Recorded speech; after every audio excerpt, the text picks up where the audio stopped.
السلام عليكم ورحمة الله طلاب على مستوى الجمهورية، وأول محاضرة من محاضرات التاريخ أو من حتب السابع. بص معايا، التاريخ حضرتك مادة جميلة كده كلها حكاوي، عايزك تركز عشان ربط التفاصيل وربط الأحداث. المهم في التاريخ حضرتك مش الحدوتة، لكن المهم إن أنت تربط الحدوتة وتربط الأحداث ببعضها. عايزك تكون مركز عشان الحصة جامدة. النهاردة هناخد مع بعضينا حضارة العراق القديم. شايك، قهوتك، نسكافيهك، وتعالى لي النهارده وهنشرح مع بعضينا حضارة العراق القديم. مبدئيا فين العراق دي؟ تعالى، ده شكل الخريطة. حضرتك ادي مصر، تمام، دي فينيقيا هنعوزها بعد شوية، ادي بلاد العراق. حضرتك هتلاقي عندك فين تمام، نهر دجلة، نهر الفرات. العراق المنطقة اللي في النص دي، المنطقة اللي فين؟ في النص. ثانية نظلل اهي دي كده. حلو الكلام، حلو الكلام. عايزك تحفظ. بص معايا، تمام، هنا شكل او هنا مكان العراق، هنا مصر، هنا شبه الجزيرة العربية. حضرتك كان مثلث كده، تمام، يمثل حضاراتنا، تمام، في الشرق القديم، حضاراتنا القديمة. حلو الكلام، حلو الكلام. نرجع مع بعضينا لحاجة كده عايز افهمها لك. في زمان كان في حاجة اسمها حضارات الشرق القديم. حضارات مين؟ الشرق القديم.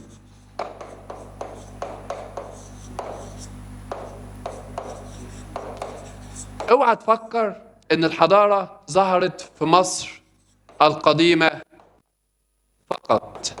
لا حضرتك، ده في الوقت ده كان في اكتر من دولة، تمام، عندها حضارة، منهم العراق، طبعا مصر، الهند، الصين، بلاد فارس. كان في مربع كده، في مجموعة من الحضارات. حلو الكلام، حلو الكلام. درسنا الترم الأول مع بعضينا حضارة مصر القديمة، أجدادنا. حلو. هندخل دلوقتي مع بعضينا على حضارة العراق. تعالوا نتعرف مع بعضينا كده على شكل العراق. عرفنا الشكل، بس العراق حضرتك مرت بحقبة كده، تمام، أو 4 حقبات ورا بعضيهم. يعني تاريخ العراق 4 حقبات ورا بعضيهم. الحقبة الأولى هي اللي بنت فيها حضارة، هي دي حضرتك اللي قامت فيها أكبر الحضارات. لكن الحقبتين أو الثلاثة اللي بعد كده كلهم احتلال، كل ده احتلال. يعني قامت الحضارة العراقية سنة 4000 قبل الميلاد لغاية 538 قبل الميلاد. من 538 قبل الميلاد جم الفرس، لقوا نفسهم فاضيين، قالوا تعالوا نحتل العراق. بعدها بشوية من 330 لغاية 224، تمام، هنا قبل الميلاد لكن هنا ميلاديا، جه الاسكندر واحتل العراق. بعد كده من 224 ل 632 ميلاديا جم الفرس مرة تانية، فضيوا تاني، قالوا تعالوا نروح نحتل العراق. حضرتك أنا عايز أفهمك إن إحنا عندنا مرحلة حضارة و3 احتلال، إلى أن جاء الفتح الإسلامي وعادت لنا العراق مرة أخرى من الاحتلال. يبقى أنا عايزك تعرف مين أو أكتر بلد احتلت العراق. حضرتك الفرس. إحنا جايين دلوقتي، تمام، مش عشان ندرس ال4 حقبات، إحنا جايين ندرس الفترة اللي كان فيها الحضارة، فترة مميزة عند العراقيين. تعالوا نتعرف عليها. مبدئيا عايزك تعرف ان العراق حضرتك، تمام، في الفترة المميزة اقامت عليها 5 دول، تمام، من فترة لفترة. يعني تمام، حضرتك قامت الدولة السومرية، بعدها بشوية الدولة الأكادية، بعدها الدولة البابلية القديمة، بعدها الدولة الأشورية، إمام عاشور، تمام، بعدها الدولة البابلية الحديثة.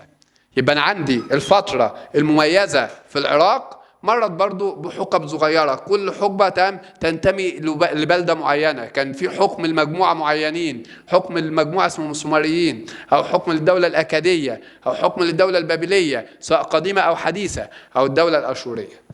أول مجموعة عندي كانت الدويلات السومرية. نبدأ مع بعضينا كده ونشوف.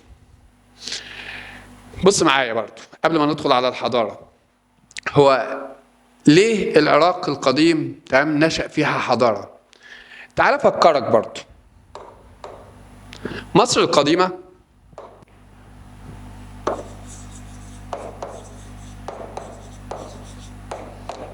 حضرتك نشأ فيها الحضارة عشان عندنا نيل، وعندنا حواليه كده أرض خصبة. فحضرتك في أرض خصبة في نهر نيل، فقامت الحضارة كده بس. قال لي لا، ده كمان مصر فيها موقع متميز. فاللي ساعد مصر على بناء الحضارة الفرعونية القديمة النيل بالأرض الخصبة بالموقع المتميز. طب العراقيين، العراق القديم، حضرتك العراق بين نهرين، خلاص، دجلة والفرات. كل الأراضي اللي هنا دي أرض خصبة قابلة للزراعة، فده ساعد في ظهور الحضارة العراقية. كمان موقع العراق متميز، موقع متميز. ايه ده يا مستر؟ احنا لسه قايلين الحاجات دي على حضارة مصر القديمة. لما نيجي نشوف حضارة مصر القديمة أقامت عشان فيها نيل وأرض خصبة وموقع متميز. كمان العراق تمام نيلين وأرض خصبة وموقع متميز. هو في تشابه بين أسباب قيام الحضارتين المصرية والعراقية؟ في تشابه. ايه التشابه اللي احنا لسه قايلينه؟ تمام، أراضي خصبة قابلة للزراعة، نهر تمام، أنهار عامة، مش نهر نيل. نهر النيل ده بتاعنا احنا، هم عندهم دجلة والفرات. تمام، الموقع المتميز. لما نيجي نشوف مع بعضنا، بص معايا كده، ده موقع مصر. حضرتك لما تيجي تشوف موقع مصر قلب العالم، هنا آسيا، هنا أوروبا، تمام، وهنا أفريقيا. فاحنا في النص بين تمام جميع القارات. وموقع تمام العراق كمان قريب من أفريقيا وآسيا وأوروبا، فهو موقع متميز. يبقى الحضارة المصرية القديمة والحضارة العراقية بيتشابهوا في حاجات. تمام، الحاجات دي هي اللي أدت ظهور حضارة هنا وحضارة هنا، الأنهار، الأراضي الخصبة، وكمان الموقع المتميز. هنقول على ده وإحنا بنشرح. بص معايا، يبقى هنا لما نيجي نشوف العراق يطلق عليها بلاد ما بين النهرين. ليه ما بين النهرين يا مستر؟ لأن حضرتك قلنا في نهر كده اسمه دجلة ونهر اسمه الفرات، فهي هنا بين نهرين ومية. خلاص، يبقى حضرتك يطلق عليها تمام بلاد ما بين النهرين. يطلق على بلاد العراق بلاد ما بين النهرين نسبة لنهر دجلة والفرات. تعالوا نشوف شكل العراق. حضرتك العراق تمام بتبدأ من الشمال للجنوب. بس بص كده معايا الجغرافيا بتاعتها ماشيه ازاي. عندنا الجنوب ارض تمام مستويه كده ممهده للحياه، بس كل ما تروح ناحيه الشمال تلاقيها مرتفعه مرتفعه مرتفعه. يبقى الجنوب هو المنخفض، الشمال هو المرتفع. تمام، حضرتك عشان كده خلي بالك، انا عايزك تركز وتفكر في كل معلومه بتتقال. حضرتك لما اقول لك تمام هنا الجنوب منخفض هنا الشمال مرتفع، يبقى ايه افضل حركه تمام لحركات السفن في التجاره عندهم؟ السفينه تطلع بصعوبه ولا تنزل؟ يبقى السفن التجاريه عندهم بتمشي من الشمال للجنوب، لكن صعب ان هي تطلع. ماشي، يبقى انا عايزك تعرف ان شكل العراق تمام كده، تمام ارض منبسطه، بس كل ما بتروح ترفع. الارض المنبسطه دي موجوده فين؟ حضرتك موجوده في الجنوب. طب بترتفع فين؟ بترتفع في الشمال. اعرف شكل الجغرافيا بتاعه العراق. ماشي، بص معايا، قيام حضارات كبرى في بلاد العراق، او تمام هنا بيقول لك معلومه ان تمام بلاد العراق قامت فيها حضاره كبرى زي اللي قامت في الحضاره المصريه، ما تقلش عنها. ماشي، طب ليه؟ قال لي بسبب تشابه عوامل قيام الحضارات المصريه والحضارات العراق. تمام، تشابهوا في اسباب النشاه، تشابه ما بين العراق ومصر في اسباب مين؟ النشاه. طب فهمني، وجود الأودية والأنهار التي شجعت على الزراعة والاستقرار. الموقع المتميز، يبقى ده اللي احنا لسه قايلينه، تمام؟ تشابهت أو تشابه حضارة العراق مع حضارة مصر القديمة في أسباب النشأة.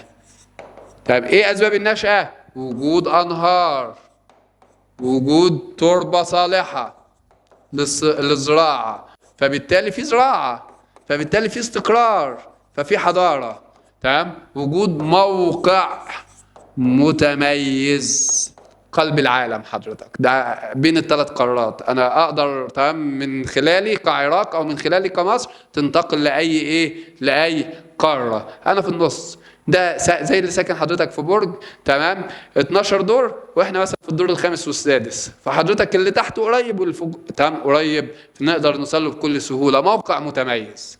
حلو الكلام. بص معايا بقى، احنا اتفقنا من شوية حضارة العراق مرت بأربع حقبات، فيهم حقبة مميزة، والتلاتة بعد كده كل شوية ناس تيجي تحتل، وعرفنا ان الفرس هم اكتر ناس احتلت العراق.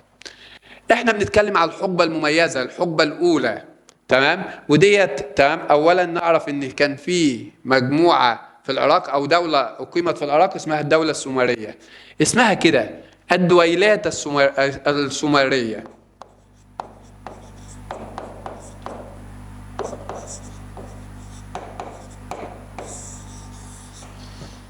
يعني ايه دويلات؟ حضرتك بكل بساطة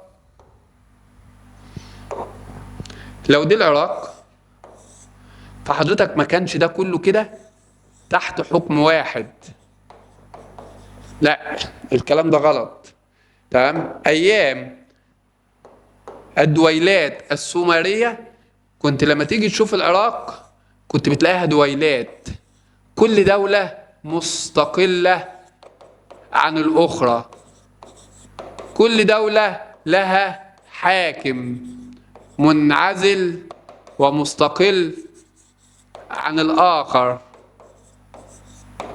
احنا في برج، كل واحد ليه شقة وكل واحد تام سيد قراره في شقته. حلو الكلام؟ ده في الدويلات مين؟ السومرية. يبقى تاني لما نيجي نشوف مع بعضينا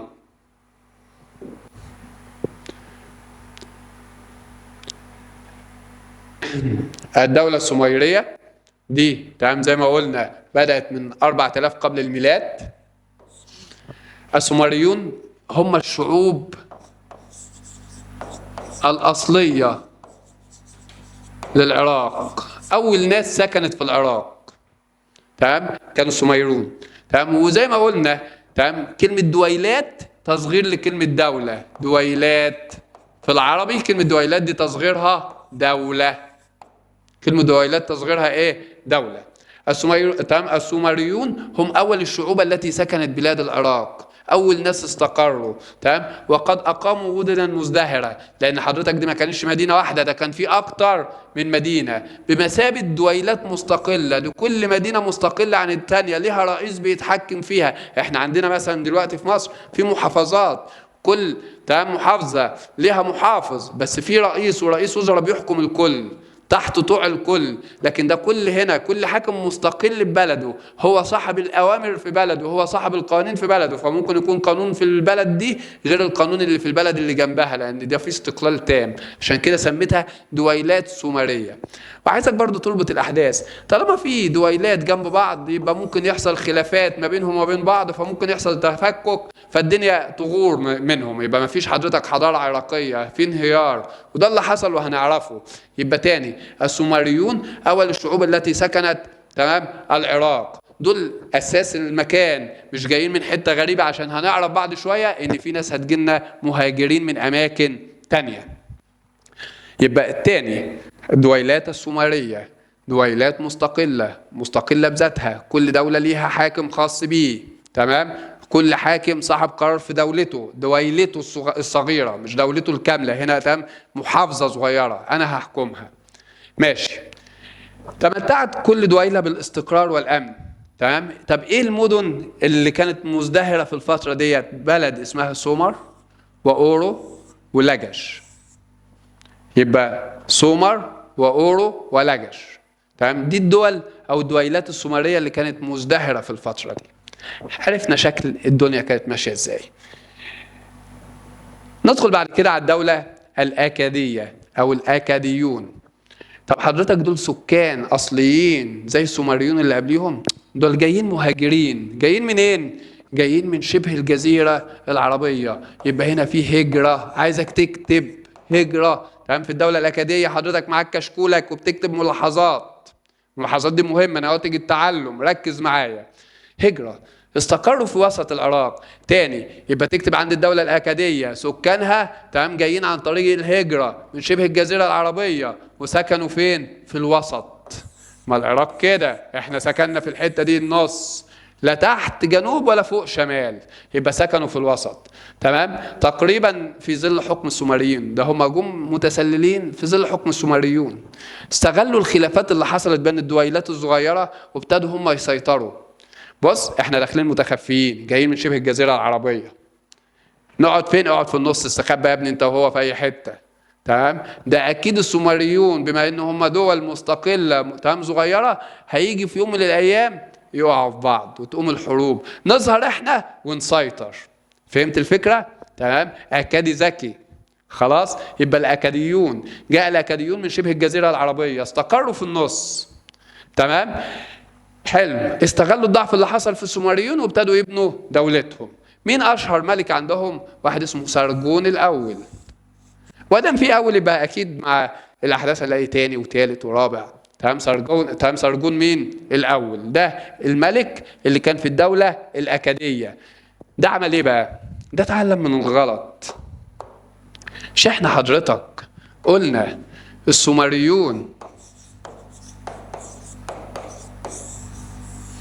كان حضرتك في دول مفككة وكل دولة لها حاكم. الدول ديت تمام اتخانقوا مع بعض فابتدى يحصل تفكك. تمام؟ فجه الأكاديون استغلوا التفكك ده وابتدوا يسيطروا.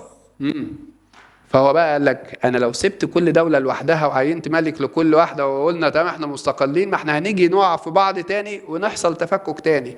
طب لا، ده انا هعمل حاجه اسمها زي مينا توحيد القطرين. فاكر اكيد ده مذاكر رابعه ابتدائي كويس حضرتك. تمام؟ فده جه عمل حاجه زي كده. تمام؟ وحد القطرين، وحد العراق كلها. تمام؟ يبقى هنا سرجون الأول استطاع توحيد بلاد العراق القديم في مملكة متحدة عام 2350 قبل الميلاد. التواريخ مش مهمة معايا قوي، مع اننا احنا تاريخ بس مش مهمة معايا قوي. حلو. واتخذ أكاد عاصمة لها. يبقى تاني أكاديون نسبة لأكاد. تمام؟ سرجون الأول لازم تحفظ كده. الدولة الأكادية ملك بتاعها اسمه سرجون الأول، العاصمة بتاعتها أكاد. عمل إيه سرجون الأول ده؟ وحد العراق. ففي تشابه بينه وبين الملك. أكتب في عين الراجل ده ولا إيه؟ مينا موحد. اكتب القطرين. حضرتك هو عمل كده، وحد العراق كلها تحت مسمى واحد. تمام؟ الدولة العراقية، مش دويلات سومرية كل دولة لوحدها. لا، احنا يا نعيش عيشة فل يا نموت احنا الكل، احنا مع بعضينا حضرتك. حلو الكلام. الراجل القوي اللي كتر خيره وحد العراق كلها وكان ليه كلمة مسموعة على الصغير وعلى الكبير، مات. بعد وفاة سرجون الأول جم 4 حلوين زيه كده أقوياء كانوا ماشيين العراق كوحدة مستقلة. ثم بعده تم بعد ال4 جه شوية تم ضعفاء فضعفت الدولة وانهارت. حلو الكلام. ماشي. طب بعد كده حصل ايه؟ عجبتني الحكاية. انهارت الدولة الأكادية. بس قبل ما نسيب الأكادية سرجون الأول دولة أو عاصمتها كانت أكاد. اللي حصل في الفترة دي وحدنا العراق. تمام؟ الفترة دي شبه الفترة المصرية اللي كان فيها الملك مينا موحد القطرين. ماشي. الدولة البابلية القديمة الأولى استطاع سكان مدينة بابل السيطرة على باقي مدن العراق وأقامت دولتهم. في دولة كان اسمها دولة بابل سيطرت وأقاموا تمام دولة العراق، وسموا تمام دولة ساعتها تمام العراق الدولة البابلية. خلاص ما تتحركيش، مش هكتب، انا اسف.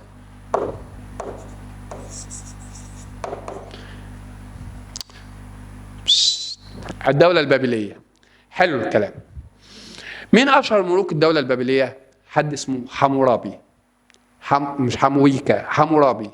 تاني تمام حاجة شفت انت الترند الجديد ده، تسمعني حين ترك، ده مش هو تمام، ولا اخوه في الرضاعة حضرتك. ركز، ده اسمه حمورابي، ده ملك عراقي قوي تمام، عمل حاجات كتيرة حلوة. ركز معايا. حمورابي ده أعاد إعمار مدينة بابل. خلي بالك تمام، أعاد إعمار يعني بنى مدينة. يبقى الراجل ده كان بيحب الهندسة، كان بيحب المعمار. نركز، نواتج تعلم، اكتب معايا. وقام بتوسيع معبدا للإله مردوخ.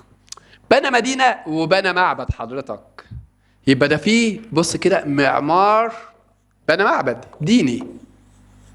معمار مين؟ ديني. ده في معمار ومعمار ديني. يبقى الملك حمورابي عمل ايه؟ حمورابي ده تمام بنى مدينة اسمها مدينة بابل. فل. بنى معبد اسمه معبد الإله مردوخ. بنى معمار بس في معمار مدني عادي وفي معمار ديني حضرتك. عمل ايه الراجل ده؟ حفظ الأمن والأمان والنظام. ابتدى حضرتك تمام يتوسع، خلي العراق حاجة كبيرة. ده احنا تمام عايزين نسيطر على حتت الأراضي اللي جنبنا تمام. فايه اللي حصل؟ مد حدود دولته حتى البحر المتوسط. سيطر تمام، فضل خلي بالك بص كده للغرب بتاع العراق، فضل ماشي لغايه ما وصل للبحر المتوسط. فده بنى حاجه زي امبراطوريه، حاجه كبيره. اكتب، بنى امبراطوريه، حاجه كبيره كده تمام. توسع، كان كتير، حفظ الامن والامان، كان مهندس، بنى مدينه بابل وبنى معبد الاله مردوخ. حلو الكلام. اصدر مجموعه من القوانين عرفت تمام بقوانين حمورابي. معلومة في منتهى الأهمية، حمورابي عمل قوانين فسميناها قوانين حمورابي. ركز على الحتة دي، جديدة ومحدش يعرفها. بلغت 282 تمام بند قانون، عمل 282 بند.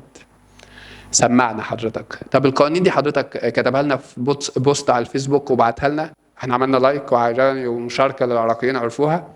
حضرتك نقشت على حجر صلب عليه صورة له. جاب حجر كبير حط في الصورة دي وتحت تمام ابتدينا. خلي بالكم الصورة دي تحتها قوانين، 282 قانون هتمشي عليهم، يا اما انت حر حضرتك. ايه هي القوانين دي؟ هناخد اكيد مش فاضيين نقول 282 قانون، كفايه الاثنين ونسيب ال 280. بص معايا. يعاقب كل من يشهد زور في قضيه جنائيه. مش تاخد 150 جنيه وتروح ايوه حصل وهو ما يبقاش حصل، هتعاقب تمام. من قام بالسرقه هنعاقبه. من يخطف الاطفال، اوعى تخطف طفل هنعاقبك. حمورابي هيجيبك تمام. من ضرب اباه، فاكر هتضرب ابوك يا حنفي تمام، مش هيسيبك تعمل كده حضرتك، ولا يقول لك تضرب ابوك يا حنفي، هيجيبك تمام يشدك تمام. يبقى حمورابي يعاقب كل من يشهد بالزور، يسرق، يخطف الاطفال تمام، يضرب اباه. مش عارف يعني ايه قانون يضرب اباه ده اساسا، يعني هو الولد ده كانوا بيضربوهم عادي ايامهم. يجري عمليه جراحيه تؤدي الى وفاه مريض. في قوانين خاصه بالطب. طب ثانيه كده حضرتك، ده خاص بالطب اهو، يبقى كانوا بارعين في الطب. حلو. من بنى بيتا ثم انهار على الناس اللي فيه فماتوا، هنجيبه ونوصل له ضوافره تمام بقصافه محمينها في النار، مش هنسيبه. انت تطلع مهندس فتبني عماره تقع فوق الناس تموت وهنسيبك؟ يبقى كانوا بارعين في الهندسه. ضرب اباه، دي ناحيه اجتماعيه، ممكن نسميها اسريه، يخطف الاطفال. قام بالسرقه، جنائيه. كفايه كده. يبقى حمورابي عمل 282 قانون عشان يحفظ الامن والامان في البلد تمام، خاصين بكل جوانب الحياه، اللي منها الهندسي ومنها الطبي ومنها الديني تمام ومنها الاخلاقي. اهم حاجه هيطلعك ملتزم، يا اما هتشلوح حضرتك، مش هيسيبك. حمورابي مش هيسيبك. ماشي، نرجع تاني واحده واحده. حمورابي ده عمل ايه يا اولاد؟ بنى مدينه بابل، وبنى معبد الاله مردوخ. فعرفنا ان الراجل ده كان بيحب المعمار. حلو. عمل شويه كده بنود 282 بند، كتبهم على حجر كبير صلب، نقشهم وحط صورته من فوق. تمام. والقوانين ديت والمبادئ كانت بتحفظ الامن والامان. ده في الدوله ايه؟ الدوله البابليه. وخلي بالنا ان دي دوله بابليه القديمه او الدوله البابليه الاولى، عشان بعد شويه هتطلع لي بابليه تاني. خلاص كمل. المهم حضرتك قوانين حمورابي بلغت 282 مادة. عرفنا المعلومة دي يا مستر. تمام. نقشت على حجر صلب أعلاه صورة له وهو يتلقى القوانين من إله الحكمة والعدل الإله شمش. هو اسمه شمش، أنا مش هلدغ. خلاص. أصل العراقيين هنعرف بعد شوية كان حضرتك الملك ما يقولكش أنا الملك اللي هحط القوانين، كان بيقول لك ده في إله هو اللي حاكم للمدينة، أنا وكيله. القوانين دي حضرتك بتجيلي من الإله، هو أنا بنفذ بس، عشان يدي للقوانين دي صبغة دينية، صبغة القوة. أنت تفكر إن أنا اللي حاطط يا ابني ال 282 قانون، فأنت لما تسمع الكلام هيقولوا سمع كلام حمورابي. ده أنت بتسمع كلام ربنا عندهم. استغفر الله العظيم، هندخل النار، أنا ماليش دعوة. تمام. فحضرتك هو جايب قوة دينية، تمام، عشان يمشيه، تمام، يمشي القوانين دي. أنت كده هتسمع كلام الإله. ده أنا بنفذ كلام الإله في الأرض. هم الآلهة قالوا لي كده وأنا بقول لكم، فأنتوا لازم تنفذوا علشان ما تدخلوش النار وأنا شلوحكم. خلاص، ما أنا الوكيل اللي هنفذ. يبقى حمورابي جاب صورة كده، تمام، حطها فوق الحجر اللي كتب فيه القوانين من تحت، تمام، وصورته كده، والإله شمش بيقول له خد القوانين دي تخلي البشرية اللي عندك تطبقها وتنفذها. يبقى أنا عايزك تركز. خلاص. الملك في معبود الإله ده هو، تمام، هو المدير. تمام. الملك ده أنا الوكيل، هو هيقول لي الأوامر وأنا أقولها لكم تنفذوها. خلاص. وقلت لك الفكرة عشان حضرتك الأوامر تاخد صبغة دينية، تمام، فتبقى قوية، الناس تمشي بيها، الناس بتحب الدين. تمام. حلو الكلام. احفظ كلمة الناس بتحب الدين دي بعد شوية. بص معايا،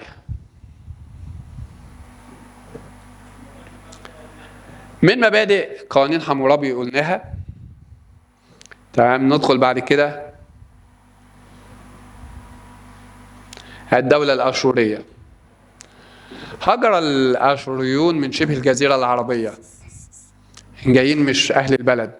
خلاص. زي الأكاديون، لو أنت فاكر الأكاديون كانوا عايشين في وسط المدينة، لكن الأشوريون جايين من شبه الجزيرة العربية، بس عاشوا فين؟ في الناحية الشمالية. تمام. زي ما احنا شغالين في الدولة الأشورية. تمام. الأشوريون دول جم منين؟ يا ترى هم أهل العراق الأساسيين؟ قال لك لا، دول جولنا من شبه الجزيرة العربية. خلي بالك، مش دول أول ناس يجوا من شبه الجزيرة العربية. شبه أكاد أو الأكاديون في المنطقة دي، تمام، قلنا شبه الجزيرة العربية، بس الأكاديون سكنوا في الوسط، دول سكنوا في الشمال. بص، العراق تقريبا كده في الفترة ديت كانت الناس بيكهربوها في شبه الجزيرة العربية، يطلعوا يجروا يستخبوا في العراق. تمام. ده التفسير الوحيد. كل اللي بيزنق بيجي من شبه الجزيرة العربية يستقر في مين؟ في العراق. يبقى تاني، الدولة الأشورية السكان دول أساسا مش أساسيين، عشان كده ممكن نقول جم عن طريق الهجرة. هجرة منين؟ شبه الجزيرة العربية. عاشوا فين؟ في الأجزاء الشمالية. طيب إيه عاصمة الدولة الأشورية؟ أشور، أبو إمام أشور. خلاص.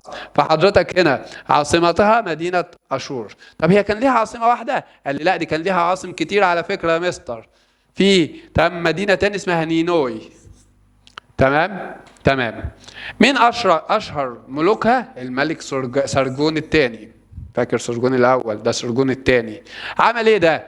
كون جيش قوي، قدر يسيطر على بابل. خلاص. كون امبراطورية عظيمة. يعني ايه امبراطورية؟ يعني حضرتك ما كانش دويلات كل دولة مستقلة، لا، ده انا حضرتك تمام مكون، انا مسيطر على العراق ككل وهبدأ اتوسع. يعني انا عندي تمام اتجاه توسعي. يعني حضرتك انا مش هفضل على حالي، انا دولة العراق هنا، لا، ده انا هفضل اتوسع وامشي وتمام ابدأ احتل الحتت اللي جنبي، اعملها عراق كبيرة. عراق كبيرة بالانجليزي يعني امبراطورية. حلو الكلام. في ملك تاني في نفس الفترة الأشورية اسمه الملك سنحريب. سنحريب عمل ايه سنحريب ده؟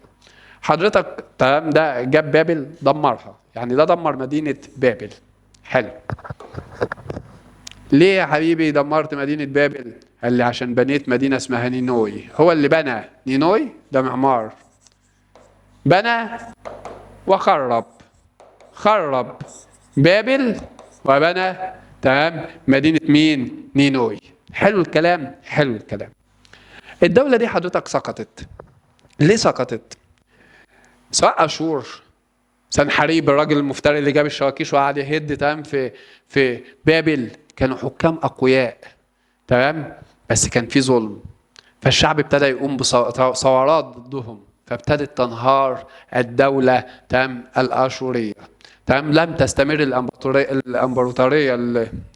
الامبراطورية الاشورية طويلا بسبب سياسة الشدة والظلم. سياسة الشدة والظلم، الاستبداد. الملوك الاشوريين دول كانوا وحشين، سنحريب تمام سرجون الثاني، وكانوا اقوياء مع الشعوب. احنا هنعمل عليهم ثورة ونشيلهم، مما ادى الى سخط الشعوب اهو.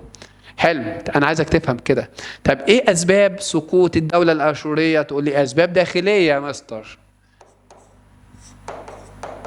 لان حضرتك احنا حكامنا كانوا وحشين واحنا مشيناهم، فالدوله انهارت وضعفت تمام، وخلاص كده انهارت الدوله الاشوريه. يبقى هنا دي تمام حضرتك بسبب خلافات داخليه. ماشي. الدوله البابليه الحديثه، خلي بالك اسمها الدوله البابليه الحديثه، اسمها الدوله الكلدانيه. الدوله مين؟ الكلدانيه. من هم الكلدانيون؟ هم آخر القبائل التي هاجرت من شبه الجزيرة العربية، آخر ناس اتكهربت في السعودية في شبه الجزيرة العربية وهربت وجت، يعني دول حضرتك عن طريق الهجرة أيضا. ماشي. واستقروا في العراق قبل الإسلام، واستقروا في منطقة الفرات الأوسط في النص، واتخذوا مدينة بابل عاصمة لهم. عايزك تحفظ دولة بابلية بابل، أشورية أشور بس كان في نينوي تمام، أكادية أكاد، الدويلات السومرية 3 سومر ولجج تمام ومين أورو. حلو الكلام.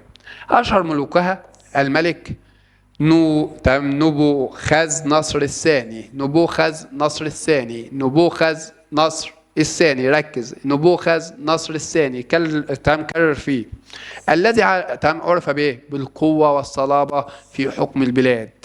برضو كان راجل قوي. يبقى تاني، الكلدانيين جايين من السعودية مكهربين، قالوا هنستقر في العراق. فين في العراق؟ في الوسط. يبقى دي تمام قامت عن طريق الهجرة برضو، لأن دول ناس جايين لنا أغراب. حلو الكلام. مين تمام أشهر ملوكها؟ نبوخذ نصر الثاني. حضرتك مين العاصمة بتاعتها؟ بابليون، يبقى بابل. حلو الكلام. ابتدى يوسع في الدولة تمام، هو اهتم بالجيش والناحية العسكرية، فابتدى حضرتك يبني امبراطورية كبيرة تمام، امتدت من الخليج العربي إلى الشاطئ الشرقي للبحر المتوسط تمام، وصارت امبراطورية كبيرة. حلو. ضمت العراق وبلاد الشام. سقطت ليه؟ نبوخذ نصر الثاني ده جه بعديه ملك على الله حكايته، ملوك ضعفاء، فسقطت الدولة تمام في يد الفرس، وده كان أول احتلال بقى خارجي.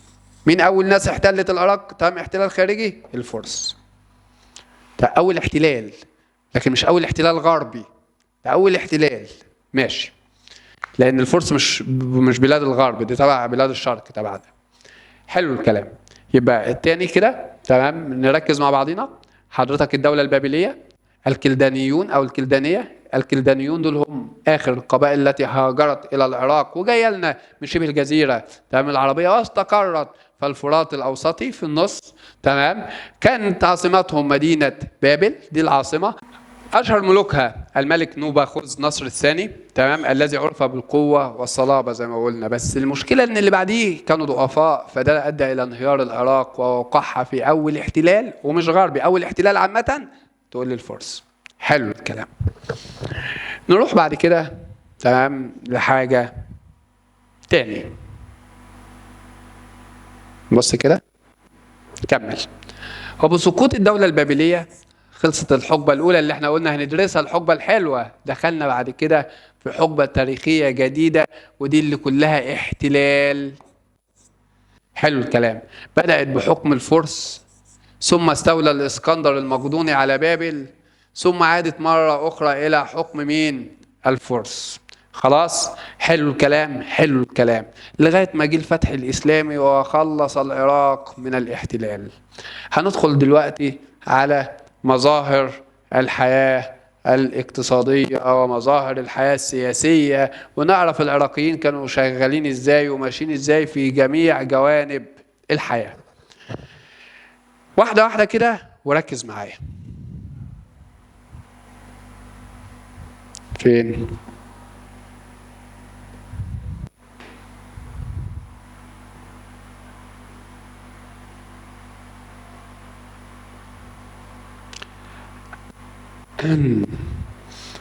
أول حاجة هنتكلم على الحياة السياسية والعسكرية. ندخل على الحياة السياسية والعسكرية.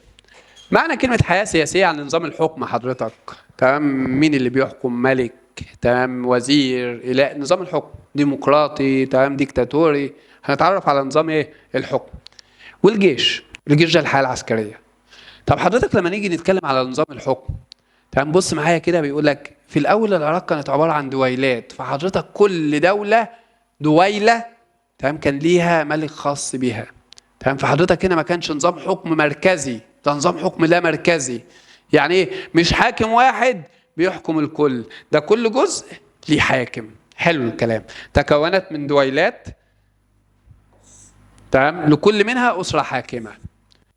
بص معايا بقى النقطة اللي جاية دي. يبقى حضرتك عايزك تعرف ان العراق لا تعرف الحكم المركزي، تمام، اللي على يد، تمام، سرجون الاول اللي جه وحد الدنيا ده، تمام. لكن قبل كده لا تعرف، تمام، الحكم مين؟ المركزي. كان حكم لا مركزي، كل حاكم بيحكم مدينته. معبود المدينة ده اتكلمنا. بص، في إله وفي ملك. في إله وفي مين؟ ملك. الإله حضرتك ده الإله اللي هيعبدوه، ده المعبود، تمام، ده اللي بيدي الأوامر. الملك هو الوكيل. الملك هو مين؟ الوكيل. يبقى بص كده، معبود المدينة هو الحاكم الحقيقي لهذه المدينة، تمام، والملك بمثابة وكيل في حكم البلاد. يعني الملك يقول لهم كده عشان يجيب تمام الشرعية بتاعته. الملك كده يقول لهم شايفين الإله بعت لي التعليمات دي، يلا امشوا عليها، اوعوا تفكروا التعليمات دي مني، دي جايه من الاله، فامشوا عليها لحسن تسخطوا قرود. فيمشوا عليها، يخافوا يسخطوا قرود حضرتك. تاني، يبقى كان في معبود اللي هو الاله، تمام، هو اللي بمثابه الحاكم، لكن الملك كان وكيل، انا بنفذ رغبات الحاكم حضرتك، تمام تمام. كان حكامها يطمعون في الأراضي المجاورة لهم لتوسيع الإمبراطورية. يعني إيه حضرتك؟ لو انت تمام فاكر الدول اللي احنا قلناها، كان يسعى لتكوين امبراطوريه امتد للشرق، تمام، حتى او للغرب حتى وصل للبحر المتوسط، تمام. مش عارف وصلنا من فين لفين. كلهم كان عندهم الرغبه ان هم يحتلوا الناس اللي حواليهم ويكبروا العراق، تمام. فكان عندهم رغبه استعماريه، رغبه توسعيه، تمام. يبقى الحكام نعرف ان الاول كان في دويلات وما كانش في حكم مركزي حضرتك كل دوله بيحكمها واحد. نعرف حضرتك ان المعبود هو الاله ودوت، تمام، هو اللي يعتبر اللي بيحكم، لكن الملك ده وكيله اللي بينفذ اوامر مين؟ الاله. نعرف حضرتك ان هم كانوا بيطمعون ان هم يضموا كل الحاجات اللي حواليهم. انا عايز اعمل كل واحد يجي امبراطوريه، هوسع، تمام. فكان عندهم طموح توسعي. طب بالنسبه للجيش، بص معايا، امتاز الجيش، تمام، بالقوه والبراعه. الجيوش كانت كلها قوه وبراعه في الغالب، لان حضرتك عندهم قوه استعماريه، استعمار، توسع. فده بيبقى عن طريق مين؟ الجيش، تمام. عندهم قوة وبراعة في القتال. بس خلي بالك من النقطة دي، في حضرتك نقطة فاصلة عندهم في الجيش اسمها، تمام، مين؟ أشور. بص كده، الأشوريون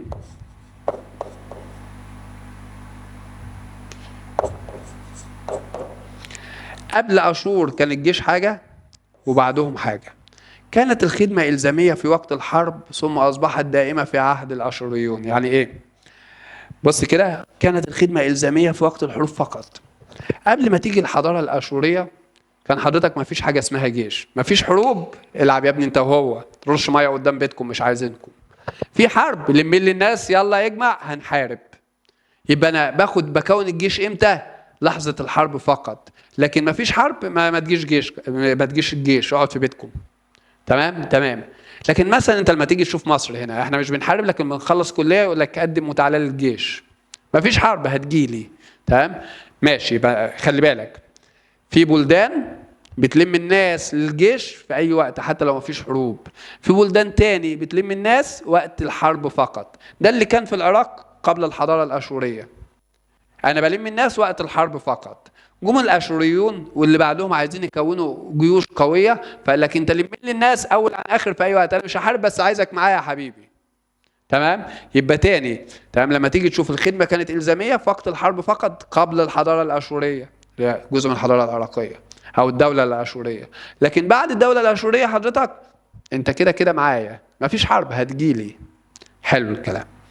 يبقى ده حضرتك نظام الحكم ونظام الجيش. وخلي بالك من الحته دي، اشور امام اشور هو اللي عامل كل المشاكل، قبليه حاجه وبعديه حاجه. تمام. قبليه كان هنلم ساعه الحرب فقط، بعديه انت كده كده هتجيني. الحياه الاقتصاديه، الاقتصاد اتعلم اول ما يجي في التاريخ اقتصاد تعرف ان احنا هنتكلم عن الزراعه، الصناعه، التجاره، التواصل الاقتصادي. تمام. في الغالب الثلاثه دول هم الاساس. تمام. الثاني حياه اقتصاديه يبقى زراعه تجاره، تمام، صناعه. حياه اقتصاديه يبقى زراعه صناعه تجاره. تمام. مفيش حل تاني. طب تعالى كده نفتكر، يا ترى الزراعه كانوا بيزرعوا؟ ده احنا قلنا اساسا الحضاره العراقيه قامت عشان عندهم نهرين وبينهم ارض خصبه بيزرعوها. ده هي قامت على الزراعه زي الحضاره المصريه. يبقى لما تيجي تشوف كده، ازدهرت الزراعه بسبب توافر المياه، فاهتموا بالزراعه فقاموا تمام بالاهتمام بشؤون الري وحمايه اراضيهم. احنا هنعمل تمام ترع، هنخلي الناس تسقي تمام ارضها بالميه، انا ههتم بالزراعه. تمام. تنوعت المحاصيل، كمان ما كانوش تمام بيزرعوا محصول واحد، ده كان فيه محاصيل متنوعه. الحبوب كالحبوب زي القمح، تمام، الشعير، الخضروات، الفاكهه. في نقطه مهمه، الارض كانت ملك مين ايام العراقيين؟ بص، مصر القديمه الارض ملك فرعون اللي هو الملك. بقيه الناس اللي بتشتغل الفلاحين، حضرتك انت شغال عبد، مالكش ارض، شغال كده تمام في ارض انت ليك يوميتك. حلو الكلام. الحضاره المصريه الملك هو صاحب الارض، فلاحين مالكش حاجه عندي، انت تمام يا دوبك تمام بتزرع الارض دي عشان انا اخد خيرها، انت هتاخد اجرتك، انت مش صاحب ارض. في الحضاره العراقيه كان كل واحد تمام من العراقيين صاحب ارض. الاراضي كانت ملك الناس، الاراضي كانت ملك الناس، دي مهمه. بص معايا،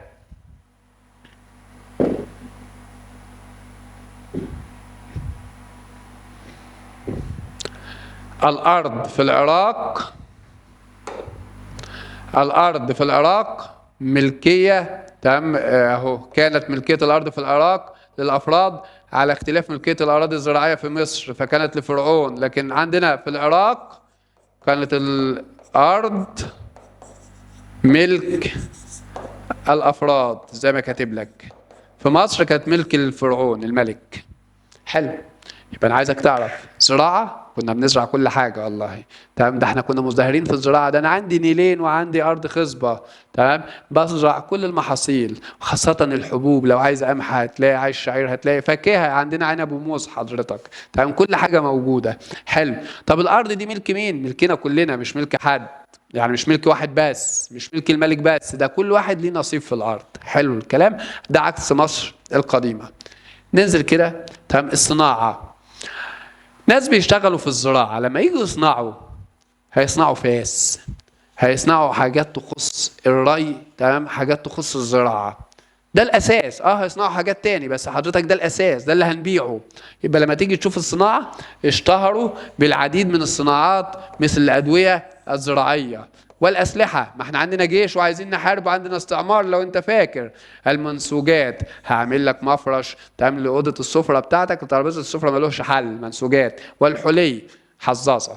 تمام، هعمل لك حلق، تمام، هعمل لك انسيال، تمام، ماشي. يبقى حضرتك دي صناعات اشتهروا. اهم صناعه كانت صناعه الادوات الزراعيه، فاس والحاجات دي، تمام. اشتهروا كمان بالاسلحه، ما احنا عندنا جيش وهنحارب، تمام. كمان المنسوجات وكمان الحلي، الزينه.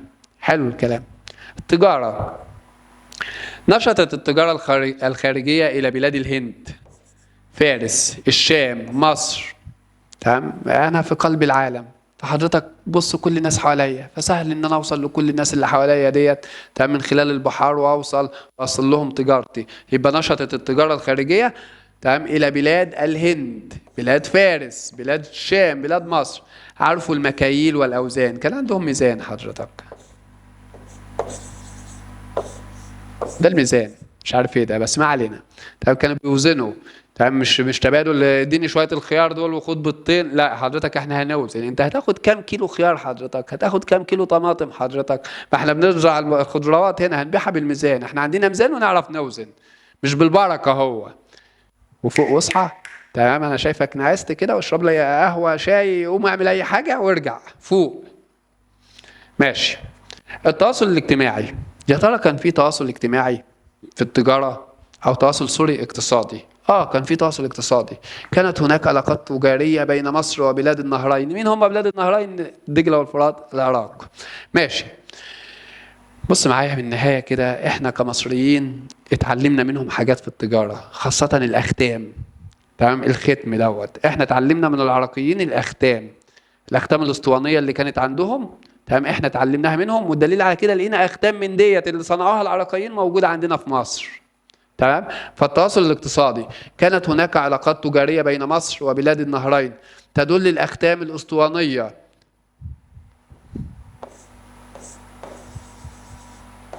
ختم كده اسطواني، تمام. الأربعة التي عثر عليها في جزر بمحافظة الجيزة، وهي نجع الدير بمحافظة سوهاج، والتي تنتمي إلى حضارتي الورقاء وجمدة، تمام، وجمدة نصر في العراق القديم. بس بعيدا عن اللخبطة دي، حضرتك احنا لقينا في مصر، تمام، أختام من اللي كانوا عاملينها العراقيين، لقيناها في الجيزة وفي سوهاج. الأختام دي أصلها عراقي، يبقى كان في تواصل حضاري ما بيننا، ما هو مش جابها عفريت. حلو الكلام. يبقى تاني لما نيجي نتكلم على الاقتصاد، زراعة، اكيد الزراعة كانت مزدهرة، ده انا عندي نيلين ومية، بين شطين ومية، دي بين نيلين ومية. حلو، تمام. الصناعة، هصنع حاجات للزراعة، هصنع أسلحة، هصنع حلي، هصنع منسوجات. تجارة، أنا وسط العالم هقدر أبيع لكل اللي حواليا. إشي هند هبيع، مصر هبيع، صين هبيع، كل اللي حواليا هبيع لهم. أنا بصنع فأكيد هتاجر. أمال أنا بصنع يعني هودي اللي أنا بصنعه ده فين؟ التواصل الاقتصادي كان فيه بين مصر والعراق تواصل اجتماعي، ما فيش عراق هنا، مش عارف راح فين.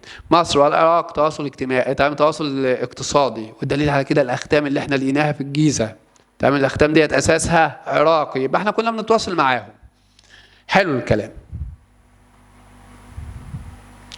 الحياه الاجتماعيه، الحياه الاجتماعيه اللي هي الطبقيه، الناس. يا ترى الناس كان في عدل ومساواه، كلنا واحد، تمام، وخاصة ان انا سمعت ان الفلاح ده بيملك الارض، يبقى كان في مساواة. هنعرف ان ما كانش فيه مساواة ولا حاجة. ده هما قسموا المجتمع لثلاث طبقات: علية القوم، ناس اللي نص نص، دول بقى يعتبروا عبيد، الطبقة الثالثة. خلاص، حطوهم اخر الطبقات. يبقى هنا الحياة الاجتماعية كانش فيه مساواة، كان فيه طبقات، كان فيه طبقية. طب مين الطبقة العليا؟ أكيد هيحطوا الملك، يعني أنت تبقى ملك ويقول لك أنت في القاع يحبسك، تمام؟ فلما نيجي نشوف كده، طبقة عليا تشمل أعوان الملك كمان، يعني الملك وأصحابه وكبار رجال الدولة ورجال الدين، تمام؟ يعني حاطين في، بص كده، سياسة ودين، دول اللي في العليا. طب في النص الموظفين، صغار الضباط، عشان هنا في كبار رجال الدولة اللي هو الضباط الكبيرة، والصناع والتجار، الصانع والتاجر والحاجات ديت، انت في النص. طبقة العبيد زي ما انا قلت لك من شوية، وشملت أسرى الحرب. احنا بنحارب كتير، اللي هتجيبوهم أسرى ارموهم مع العبيد والجواري. والمستدينون، يعني لو عليك 20 جنيه للملك، تمام، هيجيبك تشتغل بيهم، تمام، تنقي دورة بالليل، تمام، وهيحطك في طبقة العبيد. لا يستطيعون تسديد ديونهم، فانتم من طبقة العبيد وبنبيعهم وبنختار. تمام، الناس اللي خطفناهم، الناس اللي هنعذبهم، الناس اللي مش تبعنا. تمام. تاني، الناس المديونة، الناس اللي أصرناها في الحرب، الناس اللي واحنا ماشيين كده لقيناهم مش لاقيين لهم ملة ولا حد يعرفهم، هاتوه. ده يلزمنا. هتعملوا بيهم ايه؟ هتعلموهم؟ هنخليهم عبيد حضرتك. يبقى عندي كام طبقة؟ 3. اصحى. يبقى هنا ما كانش فيه مساواة، كان فيه طبقية. تمام. الملك وأعوانه وكبار الضباط علية القوم، التجار والصناع وصغار الضباط، انت لا فوق ولا تحت، انت من المتوسطين. طب تعالوا يا عبيد، انت جبناك اسرى حرب، انت عبد. تمام، مالكش لازمه في الحياه، انت عبد. خلاص. حلو الكلام. دول الطبقه السفلى. نروح للحياه الدينيه. بص، الحياه الدينيه في العراق فيها من الحياه الدينيه في مصر. يعني مصر كان في تعدد الهه، والعراق كان فيها تعدد آلهة. كانوا يؤمنوا بالبعث والخلود مثل المصريين تماما. احنا كمصريين حضرتك بنؤمن بالبعث والخلود. يعني المصري القديم كان عارف ان هو هيموت، عشان كده بيدفنوه، يحطوا الحلي والحاجات بتاعته جنبيه عشان هيصحى ويتحاسب. وكذلك العراق القديم كان بيؤمن بالبعث والخلود والحساب. شوف خصائص الحياة الدينية: تعدد المعبودات. لسه قايل لك حضرتك تمام، عندهمش اله واحد، في اكثر من اله. اكثر من مين؟ من اله. فقدس اهل العراق الظواهر الطبيعيه زي المصريين، الشمس والقمر، وعندك ده في الفلسفه. وكانت هناك معبودات محليه واخرى عامه. يعني في معبودات خاصه بالمدن، في معبودات دي بيعبدوها اهل العراق كلهم. خلاص. معبود خاص بالحي ده، والمعبود ده لا، ده بتاع العراق كله. في الاخر هيدخلونا النار الجماعه دول، زي ما انا بقول لك. الاله انو ده كبير المعبودات. مين انو ده؟ السماء. حضرتك كانوا مسمينها انو. انو اسامه بالانجليزي مش سكاي. حلو. الاله عشتار ده من الالهه العامه. عشتار ده عاش وطار. تمام. بص كده، حتى هو غريب، يقول لك انا اله الحب. حلو، انت حلو. والحرب، طب انت حلو ولا وحش؟ فاهم انت ازاي؟ يبقى عشتار دوت بتاع حب، حلو، وبتاع حرب، حتى متناقض. حلو الكلام. الاله انو شمس. عشتار ده بتاع الحب والحرب، يحبك يحاربك، مفيش وسط حضرتك. ماشي. يبقى لازم تعرف ان في تعدد للمعبودات. حضرتك في معبودات خاصه بالعراقيين ككل زي انو وعشتار، في معبودات خاصه بكل مدينه. يعني الاله ده بتاع المدينه دي بس، زي المحافظ كده. بس المحافظ عندنا شخص بيدي اوامر، ده حاجه بيعبدوها، هيدخلونا النار. ما علينا. قلنا كمان المصري القديم كان بيؤمن بالبعث والخلود، وأيضا العراقي القديم كان يؤمن بالبعث والخلود. لذلك وضعوا الطعام والشراب، كل حاجة خاصة زي ما احنا عملنا اهو، تمام، مع المتوفي. تمام. بس في حاجة، احنا كمصريين قدماء كان عندنا كتاب اسمه كتاب الموتى. تقرا كتاب الموتى ده اللي مكتوب بالهيروغليفي، تلاقيهم بيتكلموك عن اساسا يوم القيامة. تمام. والحساب ازاي، واللي هيتحاسب هيدخل الحديقة او القصر وينعم بالنعمات ازاي، واللي هيتعذب هيروح للوحش ورا القصر ياكله ازاي. الحياة ما بعد الموت كان فيها تفاصيل. العراقيين صراحة تمام كانوا بيؤمنوا بالبعث والخلود، واللي بيموت بيحطوا له اكله وشربه. طب كلمونا كده، بعد الوفاة هيحصل، بعد يوم القيامة هيحصل ايه؟ الحياة التانية هيحصل فيها ايه؟ ما عندهمش معلومه. كانوا بيكتبوا كتابات قليله في الموضوع ده. يبقى ما اختلف عندنا. تمام. حياه بعد الموت كانت غامضه عنهم، عندهم. اثبت اثبت. حلو الكلام. حلو الكلام. لكن عند المصريين خد، احنا حضرتك بنفهم في كل حاجه. كان عندهم معبد. معبد ده كان للعباده، كان اسمه الزقورات. زقورات. زقورات. حلو. المعبد ده كان مهم جدا عندهم، لان كان بيحصل فيه حاجات كتيره. اول حاجه، تمام، المعبد كان ليه انشطه كتيره، منها انشطه سياسيه. الملك لما يترسم، تمام، يبقى ملك، تعالى يا حبيبي هنعمل لك الحفله بتاعتك في المعبد. تمام. يبقى هنا اول اهميه للذكورات او المعابد كانت تتويج الملوك. انت يا ملك هنعمل لك الحفله بتاعه تولي الحكم في المعبد. حلو الكلام. تقام فيه الشعائر الدينية. هو معبد عشان نصلي فيه، دي شعائر دينية. يتعلم فيه الناس. بعد الظهر بنفتحوا كتاب. تمام، ونقعد نعلم الف ب. طبعا هم ما عندهمش تمام الف ب بتاعتنا، بس ما علينا. يبقى هنا كان ليه نشاط سياسي، والملك حضرتك لما يجي نتوجه بنتوجه من المعبد. كان ليه نشاط ديني، وتقام فيه الشعائر الدينيه، بيعبدوا تمام عاشورات فيه. تمام. يتعلم فيه عشتار فيه، سوري. تمام. يتعلم فيه الناس، مدرسة بعد الظهر، كتاب. تمام. تودع فيه السجلات والعقود، كنا بنشغله تمام شهر عقاري. حضرتك تمام عندك عقد مهم هتنشره لك تمام في المعبد. تاني، يبقى حضرتك تاني ده بيقوم مدرسة ومكان للدين، مكان سياسي، وسجل تجاري تمام، او شهر عقاري بيتحط فيه العقود المهمة. مهم ده. نكمل. التواصل الديني، حلوة دي، اصحى لي حصلت حاجة حلوة. في تواصل ديني بين مصر والعراق. جبنا الاله عشتار نعبده عندنا في مصر. انتوا عندكم الهه قليلين ابعتوا. لا، احكي لك الحكايه حضرتك. لسه من شويه كنت بقول لك اهم حاجه الدين. تمام. المصري القديم بالذات متدين بالفطره، يعني كان بيمشي ورا كلام الالهه. تمام. صح غلط دي ماشي. رمسيس الثاني حضرتك تمام ضربت في دماغه انا راح اتجوز. هي هتجيبها من الجيزه ولا من القاهره ولا من اسكندريه؟ قال لك لا، انا راح اجيبها من العراق. ليه؟ خلصوا اللي في مصر؟ قال لك رميناهم كلهم للنيل. النيل كل سنه ياخد اجمل واحده في المصريين، ما عندناش حد حلو، هنروح نجيب واحده من العراق. ماشي. راح حضرتك تمام يخطب واحده من العراق. قالت له بص، لا انت تطلبي اي حاجه الا الدين. تمام. يعني احنا عارفين ان الدين ده حاجه اساسيه في حياه المصري القديم، انت تطلبي كل اي حاجه الا الدين، انا موافق على كل شروطك. قالت له حضرتك انا مش جاي معاك مصر الا لما اجيب الاله عشتار. عشتار مين اللي هيجي معانا؟ ده الاله عشتار هيجي معايا، انا بعبد ده وهجيبه معايا. قال لك اهم حاجه الاخلاق، سيبك من الدين. راح جاب عشتار وجه. المصريين لقيوا اله جديد، هي زيطه بقى، يلا نعبد عشتار معاها. تمام. فحضرتك هنا التواصل الاجتماعي او التواصل سوري الديني. تمام. انتقلت عبادة عشتار من بلاد العراق القديمة إلى مصر في زمن رمسيس الثاني، اللي راح يتجوز لنا واحدة من العراق جت بالعشتار بتاعها. خلاص. نكمل. الحياة الفكرية. الحياة الفكرية حضرتك هنتكلم عن الكتابة والأدب والعلوم. كتابة، أدب، علوم.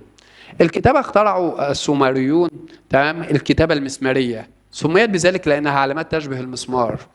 حضرتك هما مش بيكتبوا بمسمار، حروفهم كده، يعني تلاقيه عامل لك كده، ده حرف وده حرف وده حرف، بص شبه المسمار بتاع براس كده، ونقعد ندق عليها، فهي حروفهم شبه المسمار. يبقى اخترع السومريون ايام الدويلات السومريه، اخترعوا الكتابه المسماريه، سميت بذلك لانها تشبه المسمار. كانت تكتب على لوح من الطين الطري. نجيب طين طري ونجيب حضرتك تمام قلم خشب ونقعد نحفر عليه. طين طري تمام، طبعا الخشب تمام مدبب ومسنن، فهنقعد نعمل مسامير مسامير مسامير، واحنا تمام المسامير دي كل مسمار ليه مفهوم، ونقعد نترجم ونفهم. حلو الكلام. كانت تكتب على الواح من الطين باقلام من الخشب. تمام. دونوا بها سجلاتهم ووثائقهم، لغايه ما جه واحد فك لنا الطلاسم ديت وفهمنا كل مسمار معناه ايه حضرتك. ماشي. الادب. تركوا تراثا تمام كبير من النقوشات التاريخيه والنصوص الادبيه والقصص والاساطير، مثل قصه الطوفان. حضرتك تمام النقوشات بتاعتهم على المعابد وعلى الالواح الطينيه لقيتوا كاتبين فيها حكم، تمام، كاتبين قصص، كاتبين اساطير، منهم اسطوره اسمها الطوفان، ودي شبه قصه سيدنا نوح عليه السلام. فاكر قصه سيدنا نوح تمام لما ربنا امره ان هو يبني سفينه وسط الصحراء كده، تمام، والناس كانت ماشيه رايحه جايه، تمام، إيه انت بتبني سفينه وسط الصحراء؟ انت تمام نوح اتجنن هو وابنه، تمام، او نوح اتجنن. حلو الكلام. تمام. لغايه ما جه الطوفان من عند ربنا، وتمام ربنا كان امر سيدنا نوح ان هو يلم الصالحين معاهم، كل زوج من الحيوانات اتنين اتنين اتنين، تمام، ونجا الصالحين وغرقوا الظالمين. بالظبط كانت مكتوب عندهم كده حاجه شبه كده، اشبه بكده، اسمها قصه او اسطوره الطوفان. برعوا في العديد من العلوم. دي هنا بقى العلوم زي الفلك، حيث رصدوا النجوم والكواكب ووضعوا تقويما شمسيا. اهتموا بدراسة الكواكب، عملوا تقويم شمسي، تمام، وعلوم أخرى مثل الطب. فاكر الطب حمورابي لما قلت لك اللي هيعمل عمليه ويلسوع مريض هنشنوه، الهندسه اللي يعمل بيت اساسا يقع فوق سكانه هنلشوعه برضه، تمام. والحساب. يبقى تاني، العلوم فلك طب هندسه، الاداب القصص والاساطير وحكايه الطوفان المشهوره، الكتابه ده عملوا لنا لغه اسمها تمام او حروف اسمها الحروف المسماريه، فكل حروفها شبه المسامير، تمام، بتكتب بحاجه خشب على لوح طيني طري وتقعد تنقش بقى تعمل مسامير مسامير. حلو الكلام. الحياه الفنيه، الحياه الفنيه عماره ونحت ورسم، بعد كده هناخد التواصل الفني بقى تمام والثقافي بيننا وبينهم. العمارة اهتم الملك، فاكر انت لما قلت لك عمارة وبنينا معبد وبنينا مدينة، مهندسين حضرتك العراقيين دول. اهتم الملك الأشوري سنحريب ببناء مدينة نينوي، فاكر نينوي؟ بناها سنحريب بعد تخريبه لمدينة بابل. يبقى المعمار فيه ناحية إيجابية، بناء، في تخريب، والاتنين عملهم سنحريب ده من تخريب. حلو. بعد تخريبه لمدينة بابل وأصر على جعلها أجمل من مدن أجمل من مدن بابل، يعني هو نينوي خلاها أحسن من بابل. شيد الملك البابلي نوبخذ نصر الثاني حدائق بابل. يبقى بص، سنحريب عمل نينوي، تمام. نصر الثاني عمل حدائق بابل المعلقة، عمل حدائق بابل مين؟ المعلقة، وتعد أحد عجائب الدنيا السبع لغاية دلوقتي. وعمل برج بابل الشهير، وحاطين فيه برج عالي كده شبكة فودافون عشان تلقط المنطقة كلها. سنحريب يتصل تمام بسرجون الثاني، وسرجون الثاني يتصل بسرجون الأول، والدنيا فل الفل حضرتك. يبقى تاني، معمار سنحريب تمام بنى نينوي، تمام. عندي بعد كده نصر الثاني شيد حدائق بابل المعلقة وعمل برج بابل الشهير. النحت والرسم، حضرتك قعدنا ننحت ونرسم والدنيا فل الفل. طب ننحت ايه حضرتك؟ كنا بننحت ايه يعني؟ ايه الاشكال اللي كنا بنعملها؟ بص، اولا النحت كان يتميز بالدقة. كانوا بيعملوا ايه؟ سيران مجنحة، طور بجناحات، دماغه دماغ بغل، تمام. حضرتك دماغه دماغ انسان. تاني، تميز بالدقة والمهارة، تمام. النحت تميز بالدقة والمهارة. كانوا بيعملوا سيران مجنحة التي تصور ثورا برأس إنسان. فاكر الفكرة دي؟ حاجة كان برأس إنسان عندنا وجسمه جسم سحلية، أي جسمه جسم أسد أبو الهول. فاكر؟ في تشابه أهو بين الحضارتين. زي ما احنا عملنا أبو الهول اللي راسه راس إنسان وجسمه جسم أسد، تمام. هم عملوا السور المجنح اللي راسه راس إنسان وجسمه جسم ثور وليه جناحين بيطير بالليل، تمام. ماشي، له أجنحة. وصور الحيوانات كالأسودة. نقشوا على جدران المعابد والمسلات التي شيدوها، تمام. انتصاراتهم، رحلاتهم، الصيد. حضرتك لو رحت معبد الكرنك هتلاقي عليه حيطة كبيرة كده، تمام، منقوش عليها حروبات للمصريين القدماء، تمام، الحرب ومين انتصروا الى اخره، تمام. فهم عملوا زي كده، كانوا بينقشوا على المعابد عندهم، تمام، الحروب والانتصار والجيوش والحكاوي. بس اهم حاجه الصوره ابو دماغ انسان اللي بيطير، تمام. ده اهم حاجه عندهم، الطور اللي بيطير، تمام، بدماغ انسان. التواصل الفني، ايه اللي خدناه مع الثقافه والفن؟ ايه اللي خدناه من بعض؟ بص حضرتك، نظام الهرم المدرج في بناء معابدها، تمام. اخذت مصر عن بلاد الرافضين فن رسم الحيوانات المجنحه. بص تاني، العراق خدت مننا نظام الهرم، الهرم المدرج، مصاطب كده، ما علينا، ده اخذوه مننا. يبقى اخذوا مننا نظام الهرم المدرج، احنا اخذنا، تمام. اخذت مصر عن بلاد الرافضين فن رسم الحيوانات المجنحه. بين ايه ده؟ عندهم حيوانات بتطير، يلا نرسم حيوانات بتطير. خلاص، قعدنا نرسم حيوانات مجنحه زيهم. اتعلمنا منهم حاجه تاني، خدنا منهم الاختام. فاكرين الاختام اللي لقيناها في الجيزه وسوهاج؟ احنا اتعلمنا منهم ازاي نختم. الملك كان بيروح يعمل لي ختم في العراق عشان، تمام، لما رمسيس الثاني، تمام، يقول قوانين هنختمها بالختم اللي احنا مستوردينه من العراق طازه، حضرتك كان بيتفشخر بيه. حلو الكلام. عماره بنينا، نحت عملنا تنانين مجنحه، خلاص. حلو الكلام. وناقشنا على جدران المعابد. التواصل الفني، هم خدوا مننا الهرم، شكل الهرم مش خدوه، تمام، واحنا اخدنا منهم رسم الحيوانات المجنحه، تمام، واخدنا منهم الاختام. ده اسمه تواصل ثقافي وفني. حلو الكلام. تمام، حلو الكلام. عنوان درسنا الجاي الحضاره الفينيقيه. تمام، اتمنى تكونوا استوعبتوا الحصه كويس جدا جدا جدا. هنعمل في التاريخ حصه حل منفرده، تمام، هتنزل لك قبل المحاضره الجايه. هنلم التاريخ الاسبوع اللي جاي ده اغلبه هيبقى تمام. يعني الاسبوع ده حضرتك انت قايل لك ان المحاضره هتنزل لك الخميس. الاسبوع الجاي هينزل لك 3 محاضرات تاريخ عشان نلم، عشان خلاص داخلين على الامتحانات. اتمنى تكون استفدت وفهمت. زي ما قلنا هنعمل حصه حل لوحدها على التاريخ عشان نلم الاحداث كلها. مع السلامه.